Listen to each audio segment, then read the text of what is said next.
South Carolina's Tax Enough Already party's second convention, leaders preached an agenda against the Democratic Party and the political back and forth in Washington.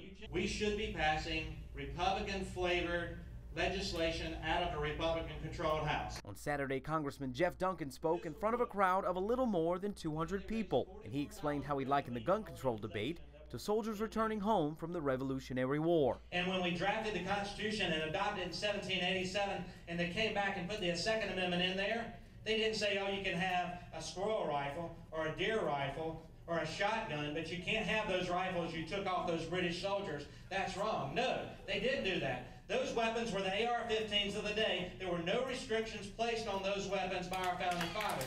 The convention also brought Republican leaders on the rise in Washington and another considering a return to politics. Well, I'm in the final sort of gut check on whether or not to run for Congress. Recently, Governor Mark Sanford's name surfaced as someone to replace newly appointed Senator Tim Scott's seat in the U.S. House. I'm going to decide it here over the weekend. I gut is fairly well locked down, but day at a time, day at a time. But while the gathering shared anticipation and excitement, the amount of emptiness through the crowd was glaring. Dozens of empty chairs freckled the meeting room that had one demographic strongly in attendance. But Sanford and Congressman Tom Rice say the Tea Party does not see a lack of diversity or enthusiasm. There's a lot of folks who aren't particularly engaged in politics, but share a common set of beliefs on limited government.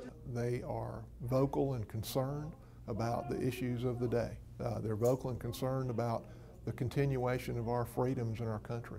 And I think everybody's concerned about that to some point. In Myrtle Beach, Ryan Knockan, WPDE News Channel 15.